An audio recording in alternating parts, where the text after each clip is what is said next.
குரு வாழ்க, குருவே துணை. எல்லாம் வல்ல அருட்பேராற்றலையும் அதன் அனைத்து தன்மாற்ற நிலைகளையும் ஒரு சேர நினைந்து நன்றியுணர்வோடு வணங்கிக் கொள்வோம்.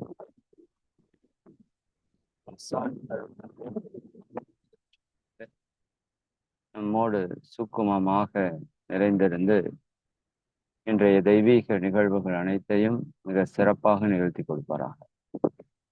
வாழ்க வளமுடன்.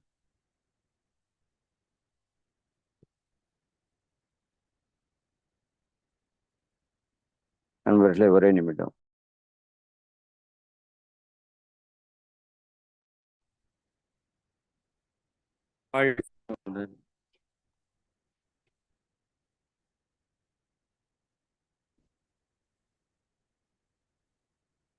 வாழ்க வளமுடன். நண்பர்களே, இன்னைக்கு மிக ஒரு முக்கியமான ஒரு சிந்தனையை சிந்திக்க இருக்கிறோம். இது உங்களுக்கு ஓரளவுக்கு காயகல்ப கவியில உயிரினுடைய விளக்கத்தை பற்றியும் காயகல்பத்தில் என்ன நிகழ்கிறது என்பதை பற்றியும் இந்த சிந்தனையில நம்ம முன்னாடி கொஞ்சம் சிந்தித்திருக்கிறோம். இருந்தாலும் இது மிக முக்கியமான கவி. அன்னைக்கு நம்ம கேட்டிருப்போம், ஜஸ்ட் மனதில் வாங்கியிருப்போம். ஆனால் மனனம் ஆயிருக்குமா அப்படின்னு எனக்கு தெரியல. அதனால இப்போ இந்த மனனம் அப்படிங்கிற இடத்துல இந்த கவியை நம்ம இப்போ நிச்சயமா தெரிஞ்சு வச்சிருக்கணும்.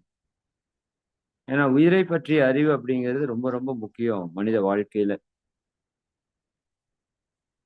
இதனோட அளவை மட்டும் தெரிந்து கொண்டால் பத்தாது. இந்த உயிர் ஆற்றக்கூடிய செயல்கள், அதனால் ஏற்படக்கூடிய விளைவுகள், அதெல்லாமே ஆத்ம ஞானத்திற்கு மிக மிக முக்கியமான ஒரு தத்துவம், உயிரினுடைய செயல்பாடு. அதனாலதான் இந்த கவியை நம்ம அதிகமாக சிந்திக்க வேண்டியது. ஏன்னா எப்பொழுது ஈகோ போகும் அப்படின்னு பாத்தீங்கன்னா,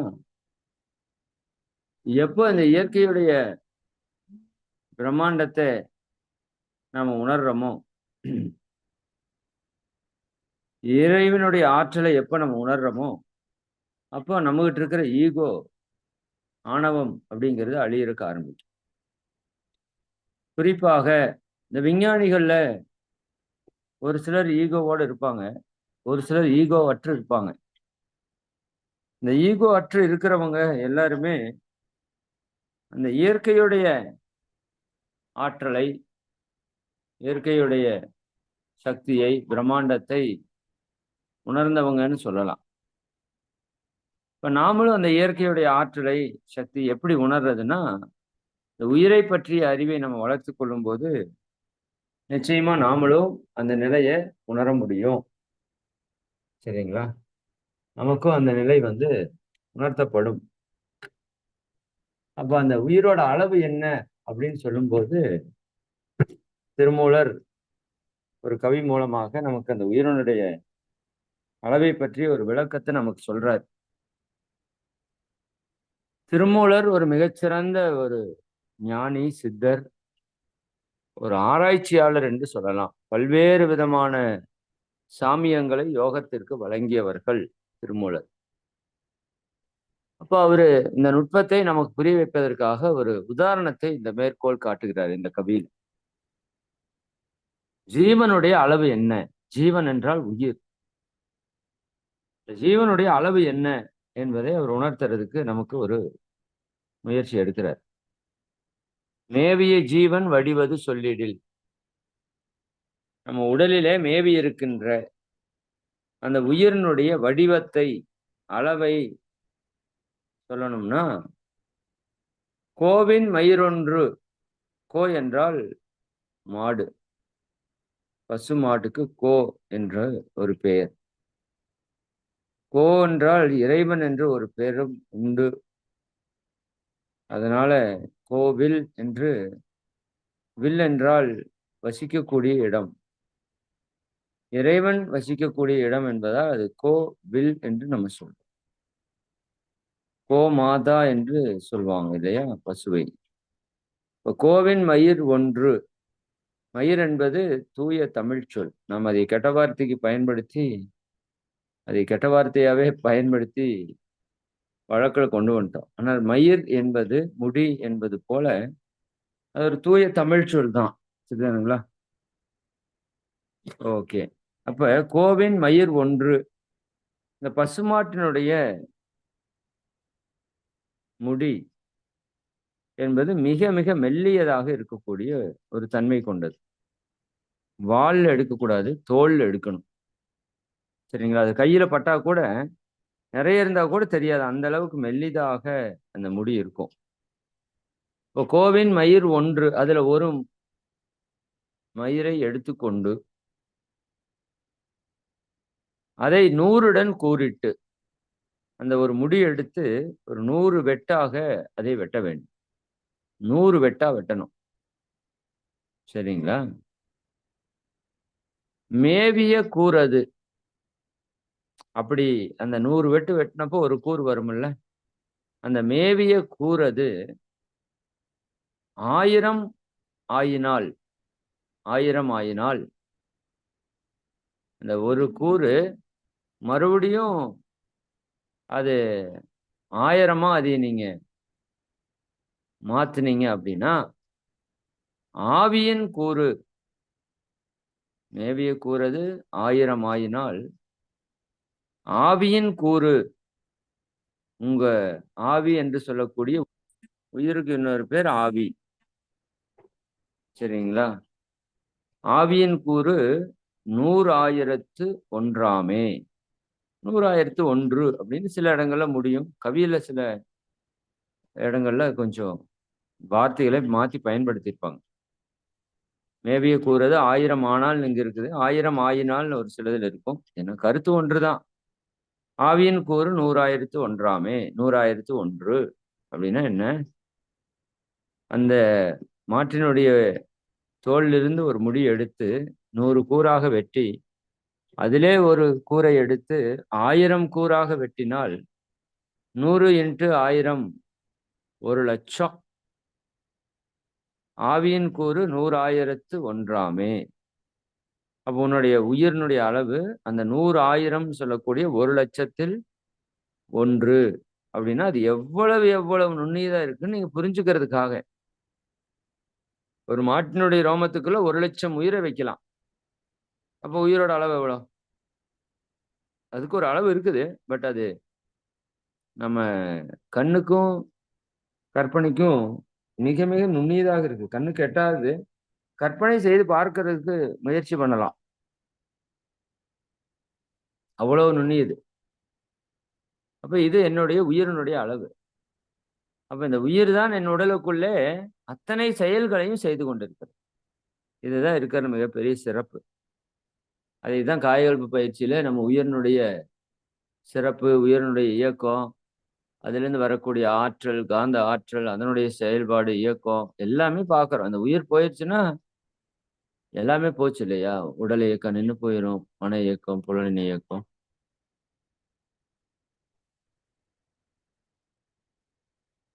அனைத்துமே நின்றுவிடும் இல்லையா? அப்போ அந்த உயிரினுடைய சிறப்பு, உயிரினுடைய அளவு சொல்லக்கூடிய ஒரு கவி இது.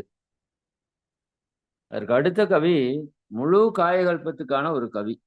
சிவபாக்கியர் அப்படின்னு ஒரு சித்தர். 14 சித்தர்கள் இருக்கிறாங்க. அதுல சிவபாக்கியர் சிறப்பு பெற்றவர்கள் ஒருவர். அவர் பேரே பாருங்க எப்படி வச்சிருக்காரு. சிவத்தினுடைய வாக்கை சொன்னதால் அவர் பேர் சிவவாக்கியர். அவர் பேரு கூட யாருக்கு தெரியாது. பாருங்க எப்படியெல்லாம் நபிகள் தன்னை முன்னிலைப்படுத்திடக் கூடாது, தன்னுடைய படத்தை யாரும் வைத்திருக்க கூடாதுன்னு இன்னைக்கு வரைக்கும் பாருங்க நபிகளோட படம் யாருக்குமே தெரியாது. உண்மைதானா? இவ்வளோ பெரிய இஸ்லாமிய சமயத்தை தோற்றுவித்தவர் நபிகள். ஆனால் அவருடைய படம் எங்கும் இல்லை. அப்ப அவர் ஒரு கொள்கையில் அவ்வளவு எவ்வளவு தெளிவா இருந்திருக்கார் பாருங்க. படம் இருக்கக்கூடாதுன்னு நினைச்ச ஒருவருக்கு இவ்வளவு சிறப்புன்னா என் பேரே தெரியக்கூடாதுன்னு இருந்திருக்காங்க நிறைய பேர். திருவள்ளுவர் கூட அவருடைய உண்மையான பெயர் அல்லன்னு சொல்றாங்க. சரிங்களா? திருவள்ளுவர் என்பது கூட அவருடைய உண்மையான பெயர் அல்ல. இப்படி நிறைய இருந்திருக்கிறாங்க. எப்படி ஒரு வாழ்க்கை அப்படிங்கிறது என்ன அப்படிங்கிறதுல ஆன்மீகத்துல உயர்ந்தவங்க இந்த நிலையில இருக்கிறாங்க. நாம ஒரு ₹100 ஒரு லைட் வாங்கி கொடுத்துட்டு அதுல ₹150 பெயிண்ட் அடிச்சு வச்சிருப்போம். லைட் வெளிச்சம் தெரியாத மாதிரி உபயம் இவர் அப்படின்னு சொல்லி. சரிங்களா? அது போட வேண்டாம்னு சொல்லல. ஆனால் இப்படி இருக்கிற மக்களுக்குள்ள எப்படி இருக்கிற மகான்கள் அப்படிங்கிறது யோசிக்க வேண்டியதா இருக்கு. சிவத்தினுடைய வாழ்க்கை சொல்லிக்கொண்டே இருப்பதால் அவர் பேர் சிவவாக்கியர் என்று சொல்லியிருக்காங்க. அவர் நிறைய கவிகள் எழுதியிருக்காரு. நிறைய திட்டி திட்டி எழுதியிருப்பார். நீங்க அவரோட கவியெல்லாம் படிச்சீங்கன்னா, ஆழமான பொருள் இருக்கும். மிக ஆழமான பல பொருள்களை நமக்கு கொடுத்திருப்பாரு.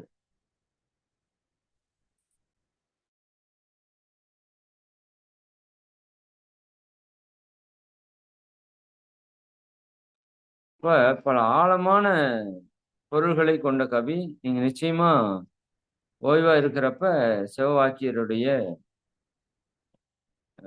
கருத்துக்கள, கவிகள நம்ம கொஞ்சம் தெரிஞ்சு வச்சுக்கணும். சரிங்களா? ஏன்னா சித்தர்களை பற்றி அது கூட நம்ம 14 சித்தர்களுடைய கவிகளை பற்றி கூட நம்ம ஒரு நாள் சிந்தனைக்கு எடுக்கலாம். நீங்க 18 சித்தர்களோட பேர் தானே வச்சிருப்பீங்க இல்லையா?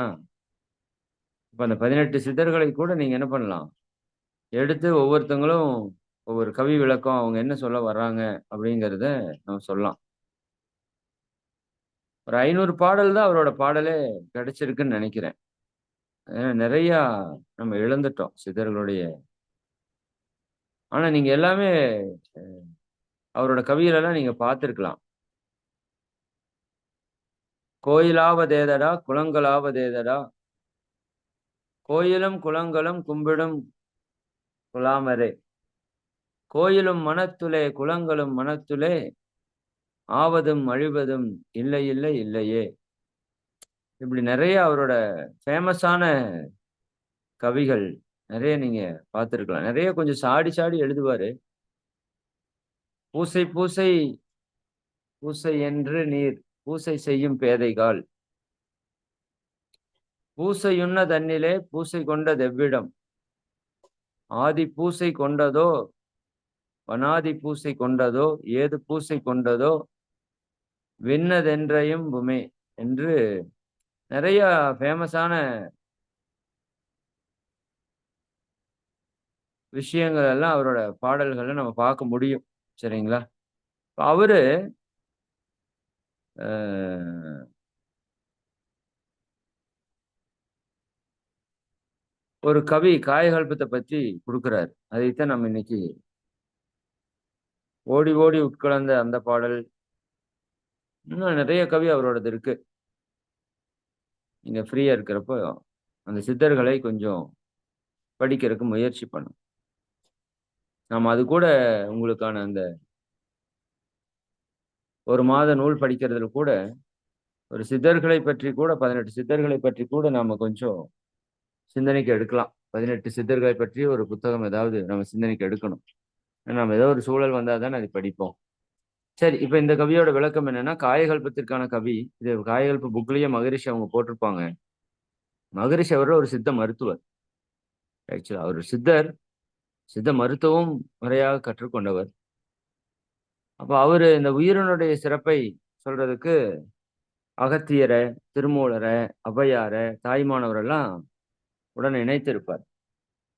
அதுல ஒரு கவி, "உரு தரித்த நாடியில் ஒடுங்குகின்ற வாயுவை" உரு தரித்த நாடி என்று சொல்வது நம்முடைய மூலாதாரம். அதுலதான் நம்ம உரு தரிக்கப்படுகிறது. முதல் முதல் செல் அம்மா, அப்பாவோட உயிரணு சேர்ந்த இடம், அதுதான் மூலாதாரத்தில் இருக்கிற ஒரு செல். அப்ப அந்த உரு தரித்த நாடியில் ஒடுங்குகின்ற வாயுவை, அங்க ஒரு வாயு என்ன பண்ணுது? ஒடுங்குது. அதைத்தான் ஓஜஸ் மூச்சு என்று சொல்றோம். அங்க ஒரு வாயு ஒடுங்கி நிக்குது. ஒடுங்கி ஒடுங்கினா அதற்குள்ளாக அடங்கி, ஒடுங்கி அந்த வாயு நிற்கிறது வித்து சக்தியில. அந்த வாயுவை பிரித்தடிக்கிற கலை தான் காயகல்ப கலையில மகரிஷி அவங்க நமக்கு கற்றுக் கொடுக்குறாங்க. அப்ப அந்த உரு தரித்த நாடியாகிய மூலாதாரத்திலே நம்ம வித்துவிலே ஒடுங்கி இருக்கின்ற வாயுவாகிய ஓஜஸ் சக்தியை கருத்தினால் இருத்தியே. இது எதுலதான் இருத்த முடியும்? கருத்து. அதனாலதான் காயகல்பம் செய்யும் போது கவனம், காயகல்பம் மட்டும் இல்ல, எந்த பயிற்சி செய்யும் போதும் கவனம் அங்க இருக்கணும். குறிப்பா காயகல்பத்தில் இருக்கணும். ஏன்னா காயகல்பம் ஒரு சூட்சுமமான ஒரு பயிற்சி. நிறைய பேருக்கு அதை பற்றி இன்னும் ஒரு புரிதல் தெளிவு ஆழமா வரல இன்னும். அது எப்படி நடக்குது அப்படின்னு. ஒரு மின்சாரம் எப்படி செயல்படுதுங்கிறது நிறைய பேருக்கு தெரியாது இல்லையா? அது மாதிரி நம்முடைய உயிராற்றல் எப்படி செயல்பட்டு இருக்குதுன்னு நிறைய பேருக்கு தெரியாது. அப்போ அங்க இருக்கிற அந்த ஆற்றலை கருத்தினால், நம்முடைய கருத்து, எண்ணம், நினைவு அதன் மூலமாக கபாலமேற்ற வல்லீரில், கபாலம்னா தலை உச்சி இல்லையா? மண்டையோட்டுக்கு உள்ள இருக்கிற பகுதி. கபாலமேற்ற வல்லீரேல், உங்களால கபாலமேற்ற முடிஞ்சதுன்னா இந்த ஒடுங்குகின்ற வாயுவாகிய ஓஜஸ் சக்திய உங்க கருத்தினால் இருத்தி கபாலமேற்ற வல்லீரேல். இதான் காய்கள். இப்ப 2 வரியில் முடிச்சுட்டாரு. என்ன பலன் கிடைக்குன்னு சொல்றாரு. உங்க மூலாதாரத்தில் இருக்கிற வித்து சக்தியில் இருக்கிற சுத்த சக்தியான ஓஜஸை பிரித்து உங்க கருத்தினால், எண்ணத்தினால் இருத்தி அதை கபாலத்துக்கு ஏத்தி வந்துட்டீங்க அப்படின்னா, வல்லீரேல் அப்படி செய்ய உங்களால முடிஞ்சதுன்னா விருத்தரும் பாலராவர். இதுதான் முக்கியம். விருத்தர் என்றால் என்ன? வயோதிகர்கள். அவர்களுக்கு விருத்தர் என்று ஒரு பெயர் இருக்குது. வயதானவர்கள், மூப்படைந்தவர்கள்,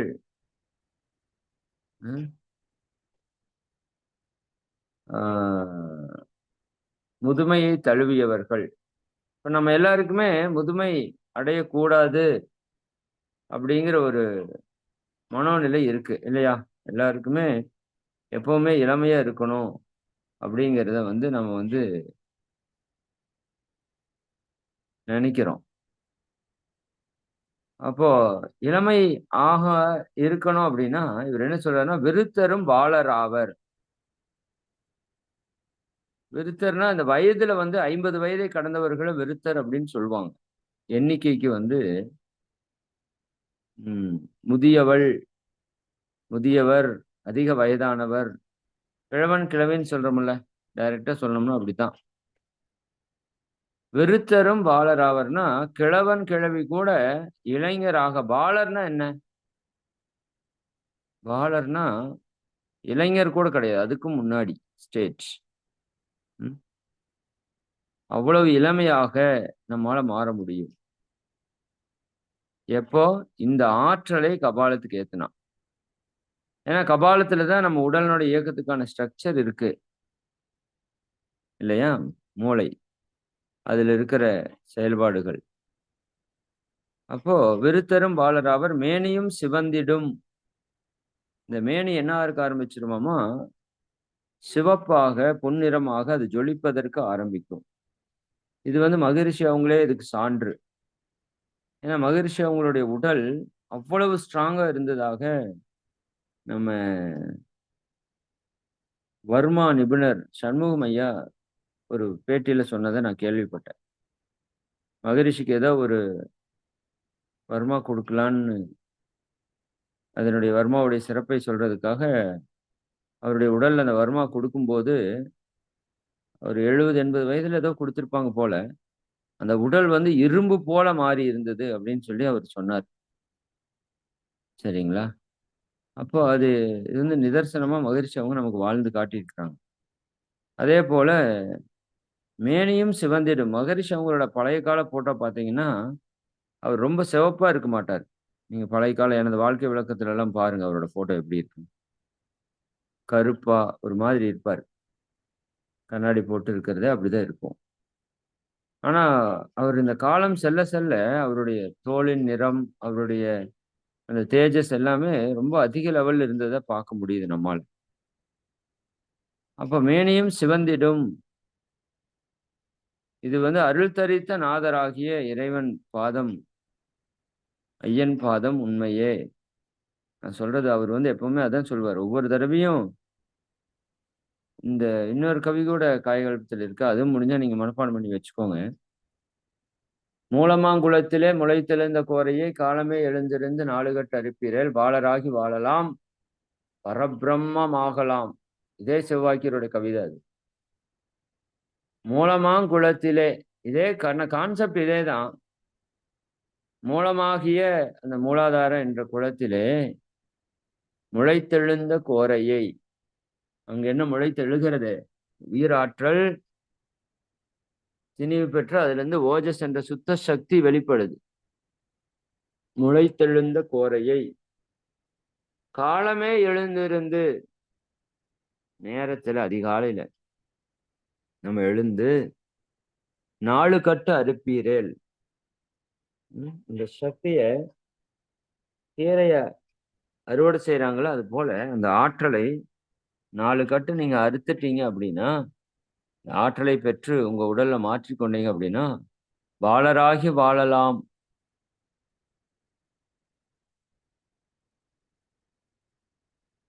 எப்போ இளமையோடையே இருக்கலாம். பரபிரம்மம் ஆகலாம். இறைவனாகவே ஆகலாம். ஆழ மூண்ட கண்டர் பாதம் அம்மை பாதம் உண்மையே என்று மறுபடியும் சிவனை இறைவனை வைத்து உண்மை உண்மை சத்தியம் பண்ணுவார் இல்லையா? அப்போ அவ்வளவு ஒரு சக்தி மிக்க ஒரு பயிற்சி தான் நம்முடைய காயகல்பம் என்று சொல்லக்கூடிய மிக ஒரு அற்புதமான பயிற்சி. அது நம்ம சரியா முறையா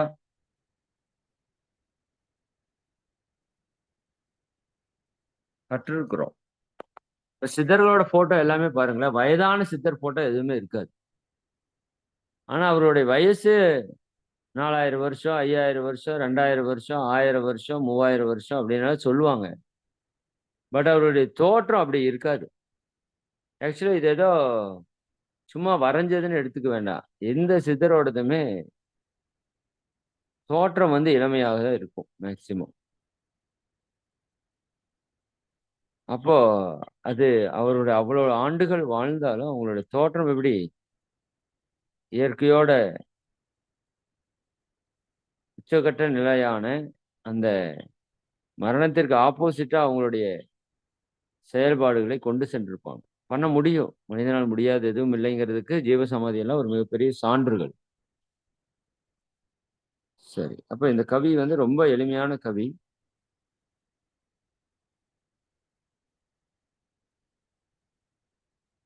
இவரும் கொஞ்சம் அந்த எதுகை மோனை மாதிரி தான். நிறைய சித்தர்களுடைய கவி அப்படித்தான் இருக்கும். மேல பாருங்க, திருமந்திரமே மேவிய கோவின் மேவிய ஆவி வி ஒரே மாதிரி வந்திருக்கும்.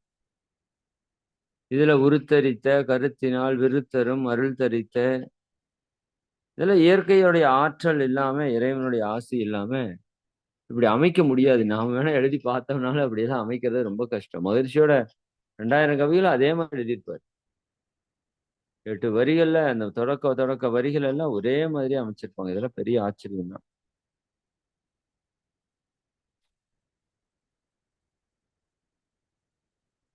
சரி, சரி. அப்ப இந்த 2 கவி மிக அற்புதமான கவிகள். ரொம்ப எளிமையான கவிகளும் கூட.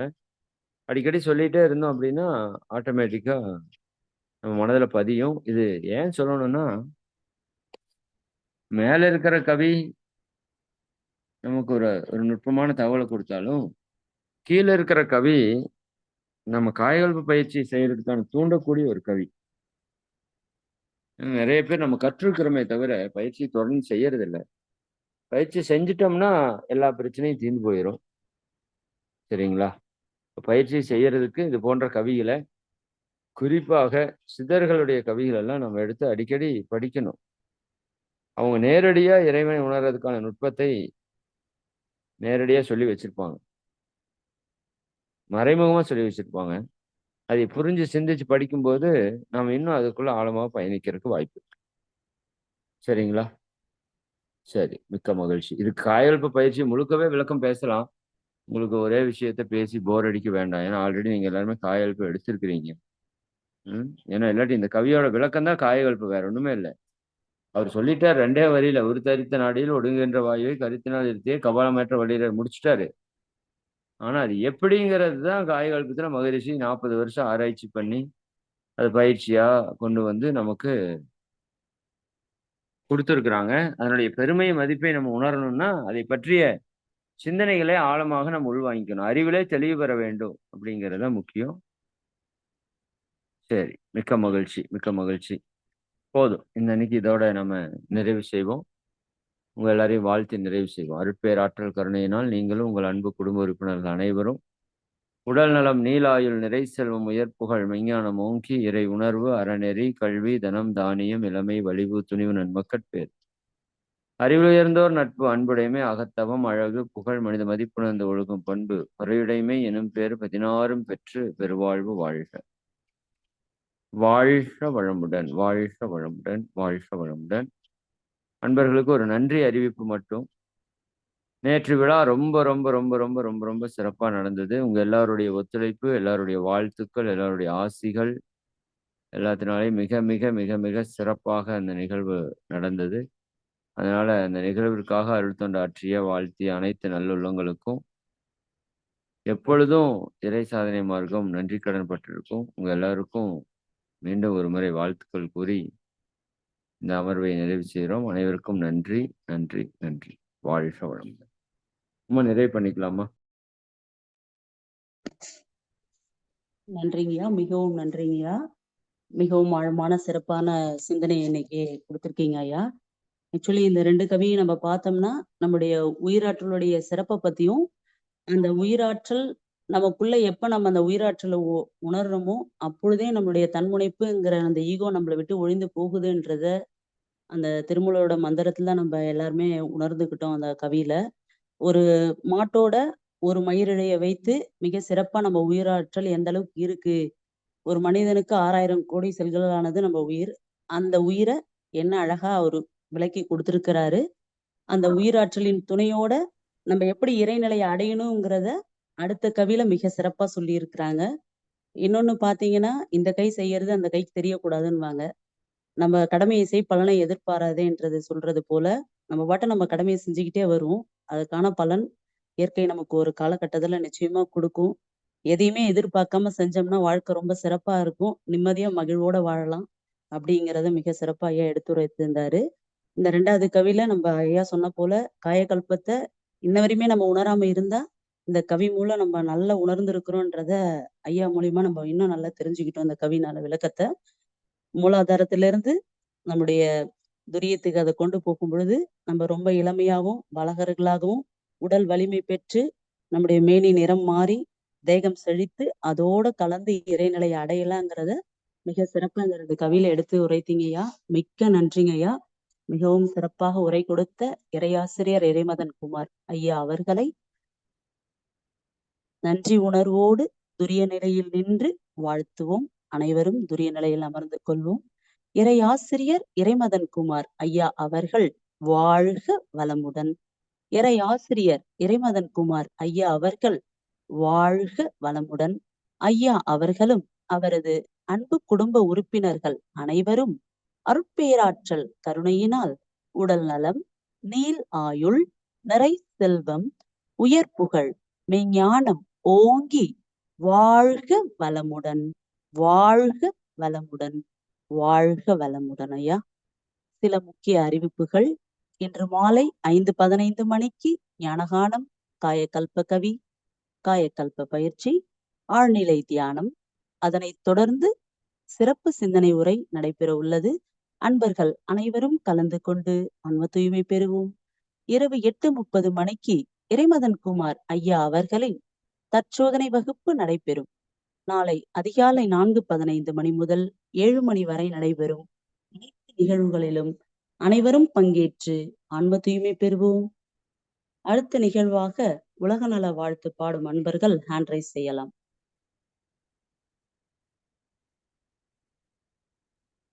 மரகதமணி அம்மா அன்மியூட் பண்ணிருக்காங்கம்மா. வாழ்க இறைநிலை, வாழ்க பிரபஞ்சம், வாழ்க வையகம், வாழ்க வளமுடன். உலக நல வாழ்த்து. உலகமெல்லாம் பருவமழை ஒத்தபடி பெய்யட்டும், உழவரெல்லாம் தானியத்தை உவப்புடனே பெருக்கட்டும். பல தொழில்கள் புரிகின்ற பாட்டாளி உயரட்டும். பகுத்துணர்வில் தொகுத்துணர்வு பண்பாட்டை உயர்த்தட்டும். கலகங்கள் போட்டி பகை கடந்தாட்சி நடத்தட்டும். கல்லாமை கடன் வறுமை கலங்கங்கள் மறையட்டும். நலவாழ்வை அளிக்கும் மெய் ஞான ஒளி வீசட்டும். நம் கடமை அறவாழ்வின் நாட்டத்தே சிறக்கட்டும். நம் கடமை அறவாழ்வின் நாட்டத்தே சிறக்கட்டும். வாழ்க வையகம், வாழ்க வையகம், வாழ்க வளமுடன். நன்றி அம்மா.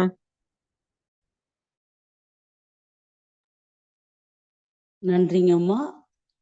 இன்று இறைவணக்கம் குருவணக்கம் பாடிய புவனேஸ்வரி அம்மா அவர்களையும் மற்றும் உலக நல வாழ்த்து பாடிய மரகதமணி அம்மா அவர்களையும் வாழ்க வளமுடன் என்று வாழ்த்துகிறோம். இன்றைய மதிய நேர இறை ஆசிரியர் பயிற்சியிலே பங்கேற்ற அனைத்து இறை தொண்டர்களுக்கும் கலந்து கொண்ட இறை அன்பர்களுக்கும் நன்றிகளும் வாழ்த்துக்களும். இத்துடன் இந்நிகழ்வை நிறைவு செய்து கொள்கிறோம். மீண்டும் மாலை 5:15 மணிக்கு ஞானகான நிகழ்வில் சந்திப்போம். மிக்க நன்றி. வாழ்க வளமுடன்.